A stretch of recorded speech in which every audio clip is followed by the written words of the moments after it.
Bon, salut à tous et une petite vidéo pour vous montrer un petit peu le MMM Fest où je suis aujourd'hui. Donc c'est le Music Maker Festival Fest, un regroupement sur une semaine d'associations d'entrepreneurs pour des projets collaboratifs. Donc je vais vous montrer un petit état des lieux à la fin de la semaine, à quoi ça ressemble. Voilà l'ambiance générale. Une ambiance quand même assez décontractée. De toute façon on est le week-end, hein, donc c'est plutôt la fin. Les associations et les porteurs de projets sont faits pendant la semaine, mais il y a encore pas mal d'ateliers en cours. Donc on va aller voir un petit peu comment ça s'organisait.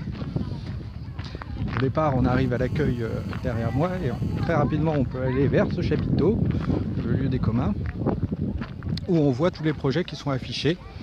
Donc c'est vraiment chacun y va de sa contribution. Et on voit donc à gauche, en fonction des horaires, voilà, tous les horaires, tous les créneaux, il y a toujours des ateliers qui sont en cours. Et ça peut être absolument tout et n'importe quoi. Il y a des ateliers qui sont vraiment créatifs, d'autres qui sont faits pour ressentir, pour le bien-être, d'autres qui sont faits pour collaborer et avancer dans les projets. Donc vous allez avoir là tous les... donc la session utilisateur, ça c'est ce qui est en cours d'exécution là-bas, donc un truc sur le numérique. Un atelier topologie dynamique du changement, un atelier box, un atelier massage, beaucoup d'ateliers bien-être. On voit mon atelier jeu de la monnaie en bas. Donc voilà, tout le monde met ses projets ici et puis bon, on fait les ateliers en fonction de ce qu'on a envie de découvrir. Ça c'est vraiment le côté très participatif du projet.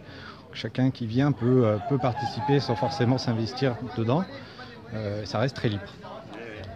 Après, les projets qui sont dessinés là-dessus ne sont pas forcément des projets longue durée ou produisant des choses très concrètes, mais ça peut être un bon départ, en tout cas pour les lancer ou pour trouver l'équipe avec qui le faire.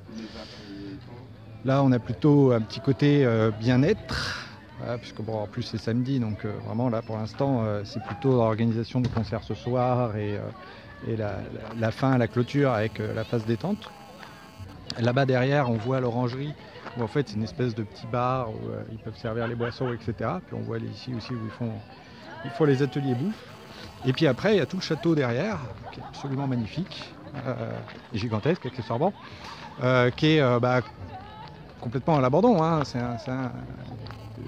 une friche, un des monuments nombreux qui traînent dans notre pays et qui ne sert plus, mais qui est en très très bon état. Et dedans, il y a des salles dans lesquelles certains ateliers se font, notamment tous les ateliers informatiques, tout ça, où il y a besoin de s'isoler peut-être un peu plus. Et puis les logements également.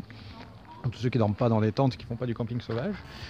Au fond, là, dans la cour, vous avez aussi pas mal de petites courettes dans lesquelles vous pouvez avoir des ateliers ou des machines aussi un petit peu plus grosses. Quand ils avaient fait la POC 21, c'est là qu'ils avaient mis toutes les découpeuses à métaux, à bois et compagnie. Bon, là, il y a beaucoup moins de matos, mais après, on trouve 2-3 petits trucs assez amusants.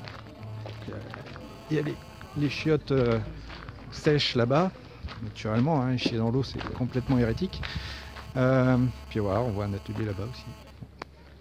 Beaucoup moins de machines qu'à l'époque 21. Enfin, c'est pas surprenant, c'est pas les mêmes moyens aussi. Là, un truc assez rigolo ici, vous savez, une étuve portable qui est faite pour ressentir un petit peu la température qu'il va y avoir dans 50 ans. Donc, ça peut être aussi des expériences assez édifiantes. Voilà, donc ça c'est vraiment une version mini pour ce genre de festival, puisqu'il a duré qu'une semaine celui-là. L'année prochaine, il compte en faire un sur 6 semaines. Mais vous en avez beaucoup comme ça, des events, des festivals ou des bootcamps, par exemple, c'est l'autre nom qu'on donne souvent à ce genre de manifestation. Vous allez avoir effectivement beaucoup de gens qui vont se réunir et qui vont travailler ensemble dans une ambiance qui est beaucoup plus collaborative qu'on peut avoir habituellement dans des séquences plus capitalistes, on va dire.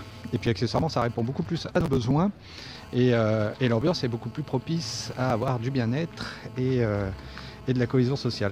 Donc vraiment, pour recharger les batteries, il n'y a rien de tel que ce genre d'endroit. Voilà, j'espère que la vidéo vous a plu et je vous dis à bientôt.